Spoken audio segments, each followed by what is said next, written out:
Esse ano eu completo 8 anos morando aqui em Portugal. E durante esse tempo eu tive muitas histórias, muitos aprendizados, coisas que eu fiz e me arrependo, coisas que eu faria novamente, que eu não me arrependo.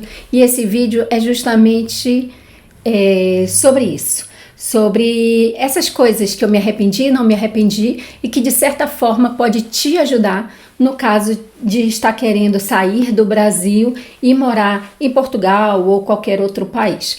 Quem está chegando agora, eu sou Helena Araújo, eu sou uma ex-funcionária pública, larguei 2 concursos públicos no Brasil e em setembro de 2017, com meu esposo e com meus 2 filhos, a Laura e o Vini. A Laura tinha 4 anos apenas quando a gente veio e o Vini 9 anos e embarcamos aqui para Portugal, aonde até hoje eu moro e empreendo. E aí eu vou começar com o que eu me arrependo de ter feito. Então, o primeiro de todos é não ter vindo antes para alfabetizar o meu filho autista. Quem já está aqui há mais tempo sabe que o Vini, né, que é o meu filho mais velho, ele tem autismo leve. Então, ele com 9 anos, ninguém conseguia alfabetizá-lo em Manaus. Eu sou da cidade de Manaus, né, norte do Brasil, e não conseguia ser alfabetizado. E aquilo me angustiava.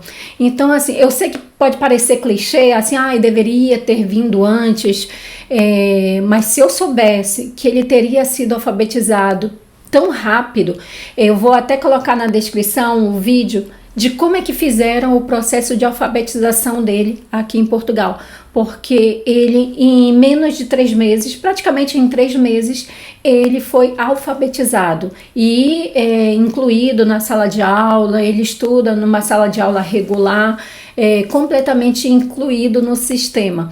Então, olhando para trás, eu fico pensando, porque o que acontece? Hoje em dia ele tem 17 anos, justamente esse mês vai iniciar o ano letivo, ele está indo para o 8º ano. Então, assim, ele repetiu 3 vezes antes de conseguir ser alfabetizado. Eu sei que isso pode não, como é que se diz? Não dizer muita coisa, mas para uma mãe ver que seu filho poderia ter estudado de uma forma que não estivesse tão atrasado nos conteúdos. Hoje em dia ele já poderia estar bem mais avançado, mas pode ser que sim, pode ser que não, mas é uma coisa que eu me arrependo se eu soubesse que ele seria alfabetizado tão rápido, né? Então essa é a primeira coisa que eu me arrependo, não ter vindo antes para alfabetizá-lo. A segunda, não ter vindo mais organizada financeiramente. Que assim, nos vídeos anteriores eu já falei que assim, da decisão de vir para Portugal até chegar aqui foram 10 meses. Eu decidi vir em dezembro de 2016 e chegamos aqui em setembro de 2017. E nesses 10 meses, o máximo que eu consegui juntar, né, vendendo o carro, não pagando mais a parcela mensal do carro que eu tinha, regrando ao máximo, foram 10 mil euros. Para alguns podem ser muito, outros podem ser pouco, mas assim, foi o que eu consegui, mas queria ter conseguido mais. Não tinha como eu vir depois de setembro, porque o ano letivo aqui em Portugal começa em setembro, então tanto os meninos tinham que começar e eu também, porque eu tinha sido aprovada no mestrado e tinha que chegar aqui para começar as aulas do mestrado que eu tinha passado na época. Então, mas eu, assim, gostaria de ter conseguido juntar mais, porque, assim, menos de 3 meses o dinheiro já não tinha, né, do dinheiro que eu trouxe do Brasil. O terceiro, não ter focado no digital na época e ter tentado algo já paralelo antes de vir para cá. Eu sempre tive, o que eu posso dizer? Eu tenho uma vantagem competitiva, de certa forma, que assim, eu não tenho vergonha de falar em público, de gravar vídeo. É uma coisa que para mim é natural. Eu sempre gostei, eu não sei se é pelo fato de ser professora né, por 17 anos, fazia muitas palestras no Brasil, formação de professores, então assim, sempre lidei com o público e de certa forma é mais instinto mesmo, nunca tive, né, é uma vantagem competitiva que eu nunca tive problema de falar em público, eu sei que muita gente tem, mas essa eu não tenho. E aí o que acontece? O digital eu vejo que muita gente mete a cara no digital e ótimo, eu não fiz isso e me arrependo, até porque assim, essa coisa do digital eu já vinha acompanhando desde a época que eu estava no Brasil, mas eu ficava só pesquisando, olha que interessante, o meu problema maior era aquela coisa de que assim, do que eu vou falar?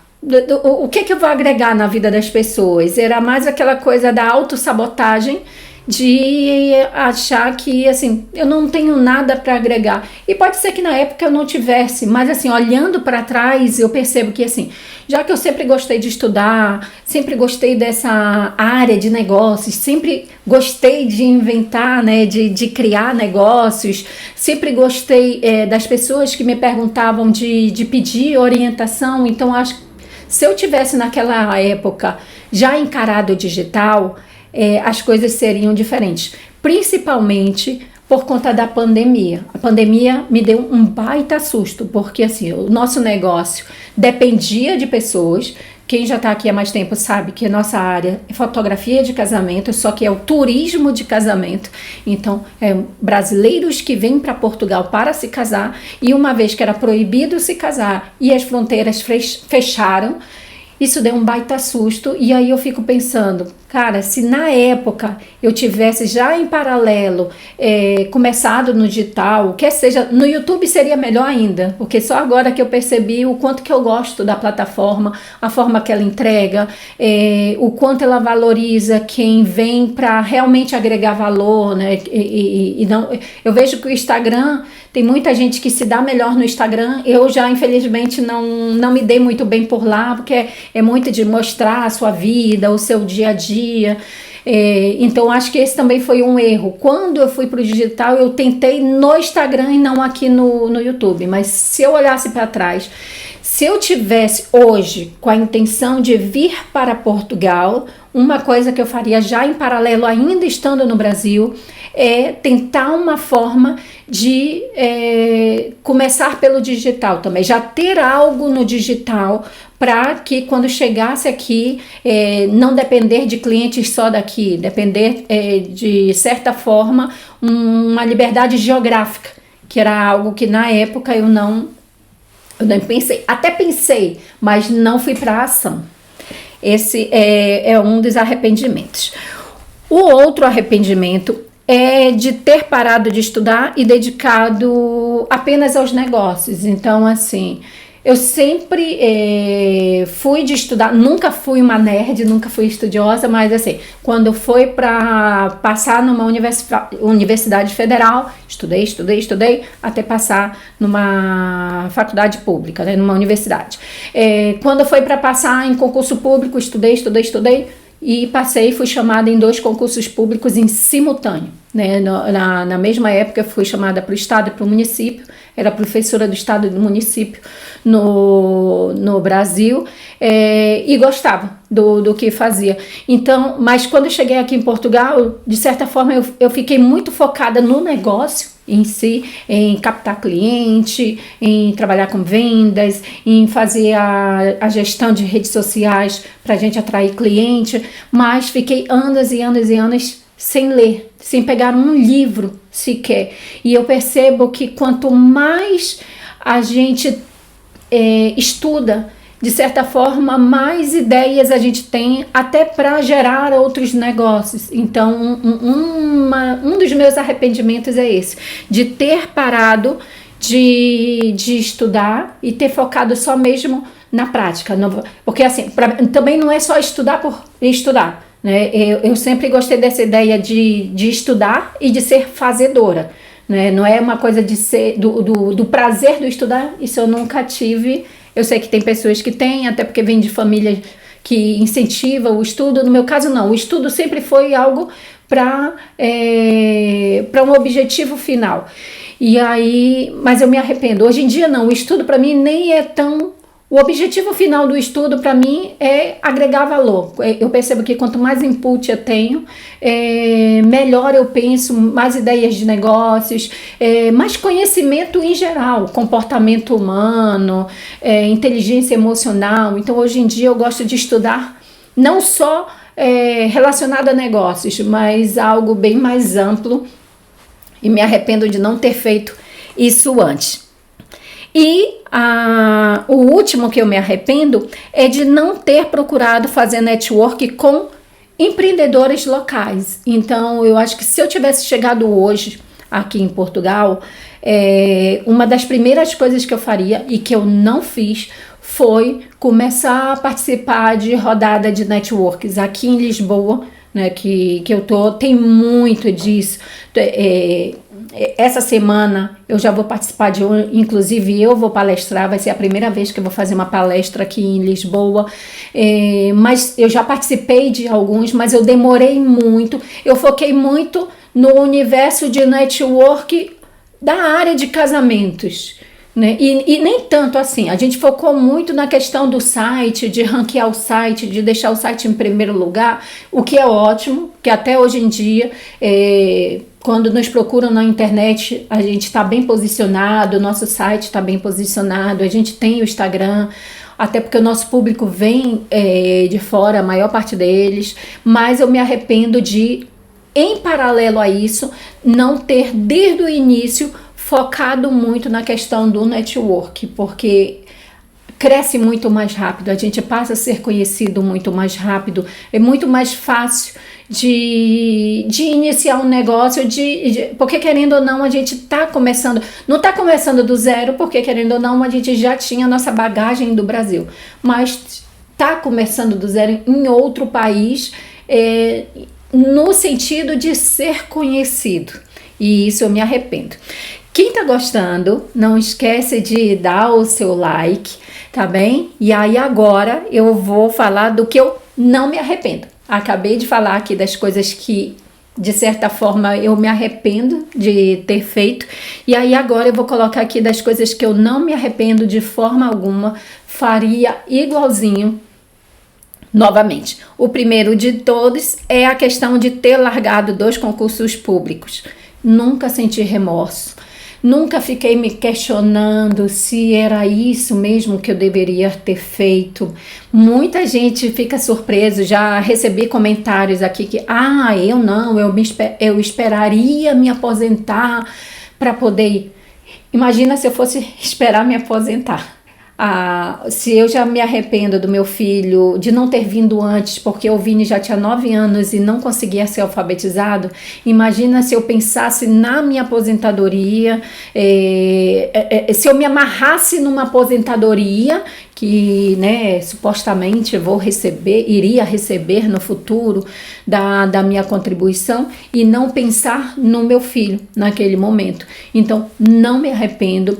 Já falei em outros vídeos que para mim essa questão da aposentadoria é outras estratégias que eu penso para me aposentar. É claro que eu ainda vou ter que parar para pensar, vou ter que sentar com um contabilista para ver como é que vai ficar a questão dos 12 anos de contribuição e fora os outros anos, né, pro INSS, para poder vincular. A vantagem de Brasil e Portugal é que a gente tem o que eu contribuí no Brasil, eu não perco, porque continua somando com o que eu contribuo aqui em Portugal.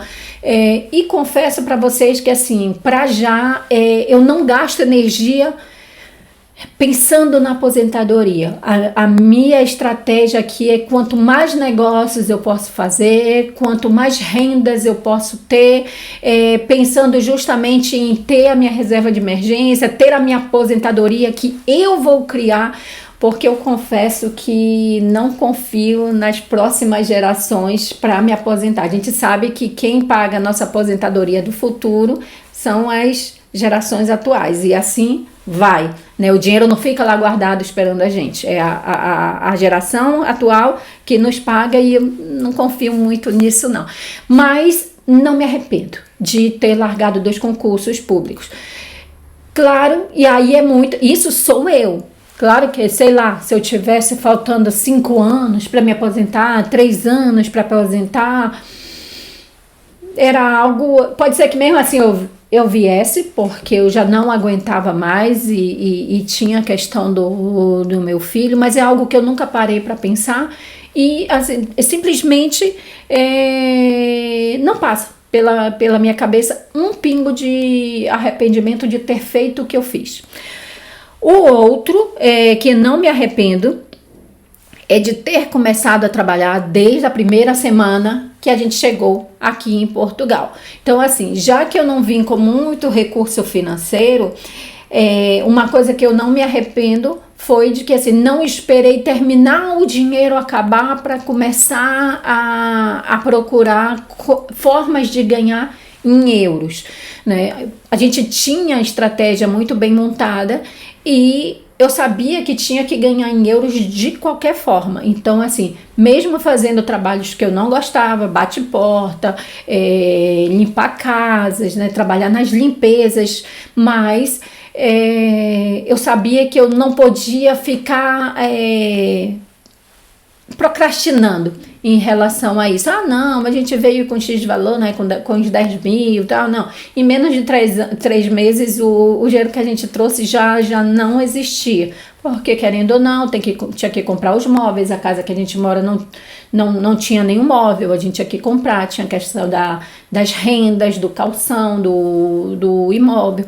Então, mas não me arrependo de ter feito isso, de não ter turistado no início, de já na primeira semana começar a procurar trabalhar no que fosse, né? Eu sabia qual era a área que eu queria atuar, mas sabia que não era de imediato que ia chegar clientes e nem fiquei insistindo em já começar na área que a gente queria trabalhar da fotografia, né? Eu sabia que a gente tinha que vir por um outro caminho para até começar a chegar os clientes.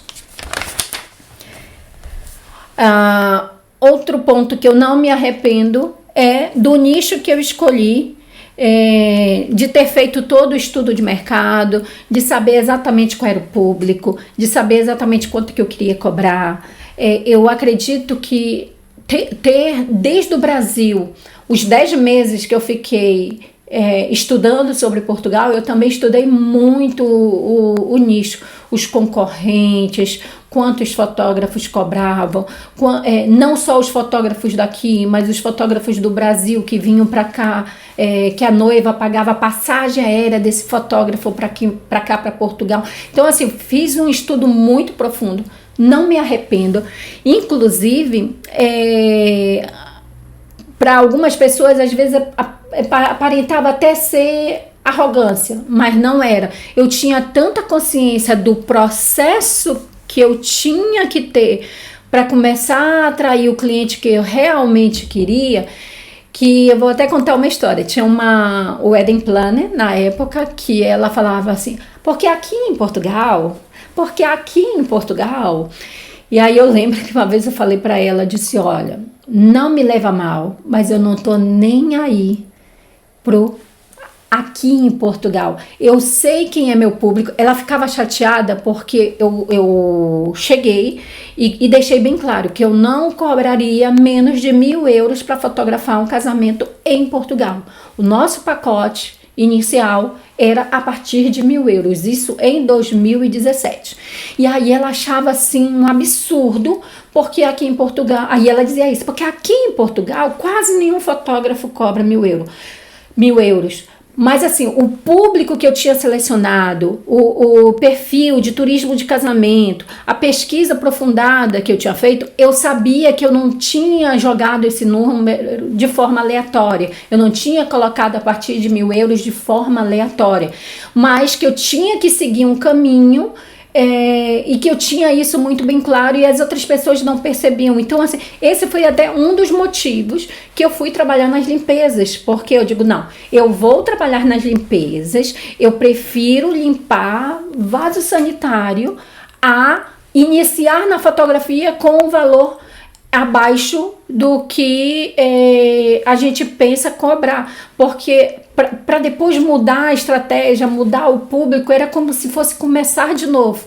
Então, assim, claro, cada fotógrafo tem a sua estratégia. Tem uns que, não, eu tô chegando no país e vou começar cobrando um pouquinho e depois vou aumentando. Eu não queria ter essa estratégia. A minha estratégia era, prefiro ganhar dinheiro de outras áreas, mas que quando o público chegasse, tinha que ser um público que realmente eu foquei, o público que realmente eu estudei estrategicamente como é que eu iria captá-lo. E dito e feito. E chegamos em setembro de 2017 e 2018 a gente fez muitos portfólios em 2018, mas também fizemos muitos trabalhos pagos. E em 2019 a gente já estava praticamente, né? Se não fosse a pandemia em 2020, em 2019 a gente já tinha captado muitos clientes e sempre a partir de 1.000 euros. A estratégia tinha dado certo e deu certo. Porque, de certa forma, eu estudei muito bem. Não me arrependo de ter estudado muito bem. Eu percebo que muita gente vem quase... eu vou ser fotógrafo em Portugal... E acha que, assim, sem estudar o público, exatamente o que quer trabalhar, estudar a fundo o mercado e acha que vai dar certo. E não, são culturas completamente diferentes. Eu percebo que ter feito esse estudo muito detalhado ajudou até na questão do não investir em coisas desnecessárias. Porque, assim, por ser fotógrafo, poderia começar a gastar dinheiro montando um estúdio fotográfico aqui em casa e começar a fazer fotos de família, fotos de gestantes, fotos, né? Começar a gastar coisas com o público que só mesmo por pensar assim, não, tem que começar a entrar dinheiro. Mas não, a gente não investiu em ter estúdio, não investiu em equipamentos que a gente sabia que não era do nosso público, e tudo isso foi por ter muito bem desenhado qual era o público que a gente ia trabalhar aqui em Portugal, e que é uma das coisas que eu ajudo, né, nas consultorias que eu faço, justamente profissionais que têm uma área, querem atuar nessa área aqui em Portugal, mas quer saber como trabalhar da melhor forma, como é que alinhar essa área que você atua e como é que pode entrar aqui em Portugal já agregando valor, já conseguindo oferecer o seu serviço da forma correta. Então, esse eu não me arrependo. E, por fim, o último é uma coisa muito pessoal, minha. Foi de não ter comprado carro assim que eu cheguei. Assim, a gente sabe que aqui em Portugal, adquirir um carro, tem gente que até por 1.000 euros, 500 euros se compra um carro tranquilamente. Só que o meu medo era assim, cara, eu vou comprar um carro de 500, 1.000 euros e quantas vezes eu vou levar ele na oficina por mês? Então, segurei, digo, não vamos ter carro. A gente só foi comprar o nosso carro ano passado, quando a gente ainda já ia fazer 7 anos aqui em Portugal, então mesmo trabalhando com casamentos em várias partes de Portugal, a gente não tinha carro, mas também o transporte público aqui é muito bom. A gente de trem, né, que é o comboio, vai para várias partes do país. A maioria dos nossos casamentos, a gente querendo ou não tá em Lisboa, então assim, para ir até Sintra, vai de Uber tranquilamente, para Lisboa, para Cascais, então assim... Não vi necessidade, mas eu brinco, o carro, eu batizei ele de Benjamin Button, que já nasceu velho. É um carro de 2013, um carro de 2011, muito bonzinho, muito bacana, mas eu digo que ter o Benjamin Button me ensinou algo que eu precisava, que era ter mais consciência, educação financeira. Eu vim de uma família que, assim, nunca se falava de finanças, de educação financeira. Então, quando eu saí da faculdade, terminei a faculdade, no ano seguinte já passei nos 2 concursos públicos, eu fui chamada nos 2 concursos públicos e para lecionar numa faculdade particular no mesmo mês, isso em 2005. Então, imagina, eu ganhava R$600 e passei no mês seguinte a ganhar mais de R$4.000. se eu tivesse um mínimo de inteligência financeira, a primeira coisa que eu ia fazer era a reserva de emergência, guardar um dinheirinho, mas não. Comprei computador, fiz uma lista de tudo que eu não tinha e que eu queria, e assim, muita coisa realmente eu precisava, o computador, mas comprei um carro sem nem saber dirigir. As pessoas acabaram com o meu carro até eu aprender a fazer autoescola e dirigir. Então assim, fui muito compulsiva, e ter feito esse processo aqui em Portugal de experimentar comprar um carro à vista foi muito prazeroso para mim. Foi perceber que realmente eu precisava trabalhar nisso. Claro que não foi uma coisa porque eu quis, querendo ou não, pelo fato da gente trabalhar por conta própria, eu não queria comprar um carro parcelado, já que eu não sabia da questão se eu teria como pagar a parcela no mês seguinte, não era um salário fixo. Então, eu queria muito esse controle. Poderia ter comprado antes, sim, acredito que se não fosse a pandemia, a gente teria comprado antes, porque não teria dado aquela quebra de 2 anos, que foi o que aconteceu na pandemia, que foi praticamente para se segurar mesmo aqui em Portugal. Então foi só ano passado, mas eu não me arrependo do processo de ter mais consciência financeira, de perceber que eu conseguia comprar algo à vista, até um carro, entendeu? E isso foi bem legal. Ainda estou em processo, ainda sou compulsiva em muitas coisas, mas eu percebo que foi uma baita aula de educação financeira, coisa que me faltava muito. E que não me arrependo, né? Eu vejo que tem muita gente que a primeira coisa, chegou aqui em Portugal, pega um carro, parcela. Cara, se trabalhar por conta, se for algo que não afeta financeiramente por mês, que tem um salário fixo, ganhando bem, tal, ok. Mas se for mesmo só por status, ou então deixando de comer bem porque tem uma parcela do carro para pagar, aí eu já pensaria. Mas no meu caso foi uma baita aula de educação financeira, perceber que eu conseguia comprar à vista. Claro que assim, aqui o poder de compra, né, o quanto a gente consegue juntar e o quanto a gente consegue comprar um carro à vista é muito mais fácil do que fazer isso no Brasil. Eu tenho consciência disso, mas era algo que eu precisava bastante. Então assim, foram esses, né, o meu arrependimento, que eu me arrependo e do que não me arrependo de forma alguma. Espero ter ajudado de alguma forma. Se vocês não esquece de dar o seu like aqui, comentar se gostou desse vídeo, e se conhece alguém que está nesse processo de pensando pelo menos em vir para cá, para Portugal, ou sair para o Brasil, para qualquer parte, né, do mundo, quer deixar de morar no Brasil e quer ter uma perspectiva, um olhar de quem fez isso, largou dos concursos públicos e que de certa forma está aqui até hoje, 8 anos depois, vai fazer 8 anos esse mês, manda esse vídeo, que pode ser que ajude de alguma forma, tá bem? Então, continuo agradecendo todos vocês que me acompanham, que curtem, comentem aqui, né, que sempre estão comentando, e te aguardo no próximo vídeo.